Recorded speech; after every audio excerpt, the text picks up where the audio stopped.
Okay, so I'm trying this again because now my internet has died, and you're getting to see one of the frustrations of living here, one of the little frustrations of living in Costa Rica.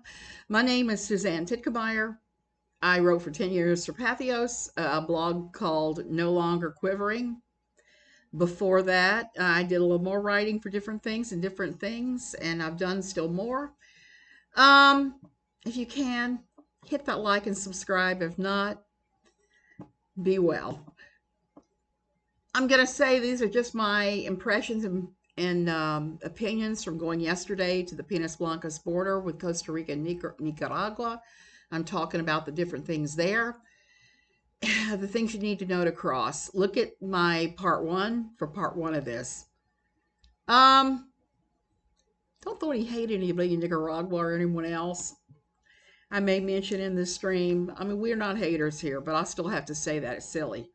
Okay, I got my bona fides out of the way. I'm going to go back and pick up where I stopped with number one. Number five, documents, documents, documents. I talked about that a little bit. I talked about how you have to have your COVID test. For Costa Rica, you need your Pase de Salud, which you fill out online, and then do the little clicky. Yeah, I can't even think of what it is. They give you a QR code that has all the information. So I had that on my cell phone yesterday, along with my COVID test and my plane tickets, because you have to promise to leave within 90 days. There are ways around buying actual plane tickets, just reserving them for 2 days with a place called bestonwardtravel.com. Make sure you have that when you cross, because they're going to ask you for these things again and again and again. Especially on the Nicaragua side, every couple of feet, it seems like there's somebody saying, passports, documents, por favor. So, documentos. So, you have to show those things again and again. I wanted to give you a distinct warning about the COVID test because when I went in June, I had something really super crazy happen to me. We had our COVID test, and then we were not able to do a border run. We had to put it off by a day. We went, and when we went, and I got to Nicaragua, they said, we can't let you in. Your COVID test is 30 minutes or 30 minutes invalid. So they have this short window of time they allow in Nicaragua, and they only accept the PCR test. They don't accept the test that the U.S. accepts, which is the antigen test, and you only have to do that. Now they've changed it with the U.S. where you have to do it within 24 hours. I'm betting Nicaragua's about to do the same. A lot of places are changing those.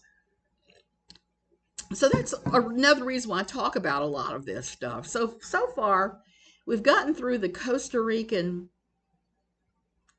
exit tax. We paid $20 to that, roughly $4 to park, so that's $24. Um, and when you get, I've got to talk about the COVID test. I'm sorry, I've got to go back. The COVID test. They told me mine was 30 minutes expired, so they weren't going to let me into Nicaragua, and I started arguing with them, and my husband's had been delivered 15 minutes the other way, so we were both closed. So finally they said, we'll let you in, but you have to Photoshop your test. You have to Photoshop the image of your test and change the date. That's what the Nicaraguans told me to do, which is a crime. It's an international crime. It's not just a crime, it is a crime for her. So here I am, and I wasn't long after my stroke, and I was taking a pedicab to the Nicaraguan immigration. So here I am riding in a bumpy, bumpy, bumpy ass pedicab with the laptop I'm talking to you now, doing a cut and paste, doing a Photoshop job that would land you in jail most of the time. So that's how Nicaragua is. They are really just flying by the seat of their pants. They have a big, beautiful building they put up. It's new. They've paved things. It's gorgeous compared to what it used to be. And they no longer have the army hanging around with AK-47. So that's good too, because the first time I crossed the border years ago, it was scary. Okay, Expect some small shakedowns. Remember, I told you don't make eye contact with those scammy guys? There are going to be some small shakedowns. For us, it was the additional $2 a head for the exit tax. And there was no other way around it because everybody else had lost power and internet, and there was only one company that was doing the exit taxes. So there's going to be some small shakedowns. And I understand because it is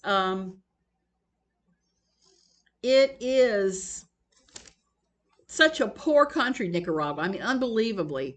Spent time there. It's very poor, very rural. These people, if they can make a little dollar off of you, they will. And I don't mind paying them for the pedicabs and everything else that I have to. I do mind when they try to BS you. And I'm going to talk about that in a second, too. So, and this time was really weird because usually what happens is you go there and the old building is completely covered the front of it with people, with small businesses, people barbecuing, people with Fantas to drink, people selling bottled water for inflated prices. And I usually buy those things. I usually get some water and stuff, even though I know that Nika prices is this is not. This is tourist prices. But because I understand the people there are so desperately poor, I don't have as much of a problem with that as I have for a lot of places. Okay. On the Nika side, you may have to show your passport multiple times. And like I said, at least the Army is no longer there with their AK-47s. So just show the passport, show them your COVID test, whatever they're asking you, show it to them. They're not going to shake you down for money. Number 8, when you get to Nika, only pay the posted prices. Okay, I have to talk a little bit about this. When you go into the Immigration building there in Nicaragua at Penas Blancas, you have to pay $1 a head to use the building, to just walk in the door. And when you come back, you're going to have to pay that $1 a head coming back in. So that's roughly for the two of us another $4 that, and I don't have a problem with that. To enter Nicaragua is now $13 a head. You got to go to the immigration people, show them all your documentation yet again, including your COVID test. And you would have also shown the COVID test at the health department there. So you're showing this silly thing all over. They're going to look through your stuff. This time they made us write down our phone number, which I thought was a little weird. And they took photographs of us going in. That was kind of strange too. So these are all changes, and these prices have gone up a little bit on these things, and I can see why. Nicaragua's, like I said, desperately poor. Going in, you know that. Okay, but you should only pay the posted fees. We had an experience yesterday that I have not had at the border. Okay, it's $13 to enter. It's used to be $2 for exit tax in Nicaragua. Now it's $3. Just like it used to be $12 to come into Nicaragua, now it's $13. They just raised the prices on us because I guess COVID. This is all since COVID, since my last trip 6 months ago. There's signs in the window of the cubicles that say only pay the posted fees, and it'll say $13 to enter, $3 to leave. Well, this time when we got ready to leave, the guy processing our leaving thing took the $6. He started to hand back our passports and then said no and pulled them back and started doing like this and this and this. And my passport is pretty full of stamps. I'm just going to tell you, I got a lot of pages. So he started looking at it, started looking like he was trying to figure out all these stamps. And then he turns to us and says, that'll be another $20. And we said, what? Another 20? It's not on the sign. He said, yes, that is your turnaround tax for going through and coming back. Because Nicaragua's had some violence and a lot of political upheavals, we don't stick around. We exit the building there, the immigration building, walk out to the parking lot, turn around, and come right back in and are on our way. Because, like I said, Nicaragua can be very dangerous. A lot of Americans have left now. So this guy was trying to shake us down for an unnamed fee, and it was kind of a Mexican standoff or a standoff, a German standoff, whatever you want to call it, whatever ethnic group you feel like throwing in there. It was a standoff, and we stood there. It was like, I am not paying you $20. It says $3 a head. We paid you that. Give us our passports.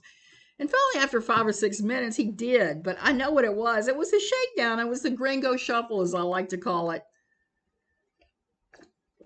He thought, and we were the only Americans there too at that moment. There was nobody else going through the exit. So he thought he had us alone. We were gringos of a certain age. He was going to shake us down. But we're not gringos that fell off the tree recently either. We've been here quite a while. So we knew that that was BS and just said, no, we're not paying you. And he finally did give us our passports back. Number 9, the most important thing, and this is a really important thing because of the fact that it's such a long walk. And if you don't bring enough water, I've seen people drink water in Nicaragua, and I would not recommend that. Bottled water, fine. Do not drink tap water in Nicaragua. I've seen people do it in the restrooms. Do not do it. You know what happens? You're gonna contract Montezuma's revenge. They do not. The way that the public water system is done in Nicaragua, there's not any chemicals. They don't treat it like it's treated in Costa Rica. In Costa Rica, they fully treat the water, and it's safe to drink. I've heard other people, oh, you can't drink the water in Costa. No, it's just like drinking the water in the States, but in Nicaragua, it's a little bit different thing. I don't even go to the bathroom when I'm in Nicaragua. I make sure that I go back to Costa Rica and go to the bathroom in their building, and it's usually hot here, so by that time I'm usually ready to splash a little water on my face, and I'm not going to do that if I know that there's lurking things in the water. And yeah, I even put band-aids on yesterday on my feet because I'm that paranoid about contracting something. Number 10, if you're going to buy stuff in Nicaragua, and you will see beautiful leather handmade things, that sometimes they have leather, there's bullhorns, there's all kinds of crazy things that you can find for sale, usually right around where the immigration place is. But yesterday there was none of that, but there usually is, those guys with the little souvenirs and things. If you're going to buy those things, always haggle. They expect you to haggle. They expect, and you can get it as low as half price sometimes. I remember one time I was going to take a taxi to San Juan del Sur. This is before the latest round of violence. And we ended up haggling with the taxi driver. The taxi driver first asked me, where are you going? I said, San Juan del Sur. $50. I said, So the more I kept walking, the more he kept shouting prices at me. We ended up paying like $20, $25 for that taxi ride to San Juan del Sur, which is almost an hour away. So it was well worth that price. But they expect you to haggle. Do it. Haggle. And the most important part of making that run back to Costa Rica, where it's not quite so awful and there's less people trying to shake you down. Except that the border, like I said, is full of people trying to shake you down on both sides. You just have to use some common sense. Don't run out there like you're some kind of rich gringo with dollar bills coming out of your ears, and you'll be perfectly safe. That's really all I have to say about that. The only thing is I was going to say, I wanted to mention also, I just talked about the water being safe in Costa Rica, and it is. But here's the other thing you have to be careful of causing. You have to be really cautious about this, that I didn't realize until later. We like to go beach walking. Recently, we've switched our beach walking, not just to Grande or Playa Tamarindo, or the Langosta or Junquial or some of the other ones. We've been going north, and we've beach walked twice at Brasilito. Never again. I gashed my foot on a piece of driftwood. And as I'm walking back to the car, I'm realizing that all along the beach there's all these shacks built out of old boards and pressed tin cans, and their sewer lines are going straight out into the ocean.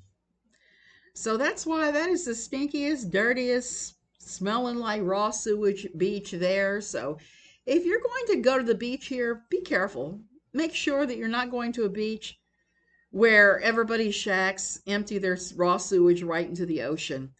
Costa Rica has a reputation as a place with an ecological footprint. That's not always true. Sometimes you're looking at this stuff going. And this is what I wanted to say as far as the border. The border is so nasty and janky and dirty that I turned to my husband and said, this is probably where COVID was created. It probably naturally sprung from the dirt here because it's just extremely janky. That's the only way to put it. But if you want to have the real Central American experience and all the way with the dirt and the pressing the flesh with the public, that's the place. And we had a good time, but we always have a good time. We met some people from Amsterdam we were talking to, and that was just a good time. And it really wasn't too bad of a walk. I was really happy that I was able to make the walk because, like I said, it's a good over a mile. And with my balance issues post stroke, I don't always do well with that. But if I'm having a good walk day, I just discovered I can do that. I can do that with bells on. So it was mostly a good experience. Okay, if you're in this part of the world and you're going to be doing this border run, my advice is to schedule a full day. Why? Well, we came from where we live near Tamarindo up to the border. It was about 2 hours to 90 minutes to drive. The most beautiful drive through farmland and past volcanoes and blue rivers and various things. And Santa Rosa National Park, which is outstanding. They have some of the best beaches I've ever seen. So you do all that and you get up there, and it can take you anywhere from an hour to 3 hours to go through customs and immigration and everything. I've done it quickly. It's taken a long time. It just really depends on how busy they were. They weren't very busy yesterday, but I suspect today, tomorrow, they're going to be real busy with Nicaraguans coming in to going out to see relatives in Nicaragua over Christmas. So schedule all that time. We scheduled all day, and it took literally all day between that and hitting Costco Price Mart in Liberia and doing a few other things. It just took all day. So that's really the skinny on crossing the border right now. Like I said, this is all changed. It's subject to change. Let's look what my final total was. I added up everything we ended up paying. We paid a $20 exit tax, $4 to have park our car in this lot, $26 to go into Nicaragua, $6 to come out of Nicaragua, even though he tried to make it $26. $4 to go into the building between the two of us twice. And our grand total for the two of us was $60. It used to be $24, but apparently everything has gone up. And you're not given a lot of choices to where to pay the exit tax. Here's something you can do, and I'm going to do this. You can pay the exit tax at a bank and pay the $8, and that's what I'm going to start doing. I'm not going to wait anymore for these jokers, because the official one that only charges you $8 was closed. And it's outrageous that they're even charging $8 because the dollar exchange right now is $6.44. I've never seen it so high. So for them to charge so much for the exit tax is crazy. And I know it floats up and down based upon what the exchange rate is doing. And you live and die by the exchange rate here, because not everything is in colonias. There are places that want you to use dollars. But it's a good idea to keep an eye. I know when I shop at Price Mart in Liberia, dollars, because they give us the going rate for dollars there. instead of colones. So you have to buy colones. It costs money. There's going to be a a little bit of an exchange rate fee. I don't recommend to changing dollars into colones or colones into dollars at any place, at any airport in Costa Rica, any border crossing, because the exchange rates are just not favorable. They're crazy. They're crazy bad. What you can do to exchange rates, you can walk into any bank in Costa Rica as long as you got this thing with you. If you got your passport, all you have to do is go into a bank and tell them you want to change from dólares to colones or colones to dólares. You give them this and you smile and give them your money and they'll do it. And the exchange rates are pretty fair at the banks, I've discovered. Unlike these professional money changing places that will give you the worst rate in the world. Okay, that's all you need to know this time. I'm going to start doing these videos about Costa Rica about once a week, breaking down and demystifying things, because this one is one I've really been keeping my eyes on because it's changed so much and everything here is changing so much that I can't write a definitive book on moving to Costa Rica because of that. I think we're going to try and finish up our residency packages and become residents here. Because there's a couple of big things that they'll let us do. They'll let us import two cars with zero import fees as far as the tax, no aduana. And we paid like $6,000 in aduana fees the last time we imported a car. It would have been much cheaper if they let us do that. So we may do that. We're talking about that. And the other good thing about becoming a resident is you no longer have to make that long trek to Penas Blancas and walk across the world's dirtiest border. I guess I'm just still too Americanized about dirt, and I don't get it. So there's that. So we're gonna try to avoid this. We're gonna go ahead and I think and file now. It costs about $2,000 to become a resident. You can do it cheaper for yourself, but I'm not gonna chase those documents down. Did that before, never doing that again, and we're just gonna let the lawyer handle it. That's what we pay him for.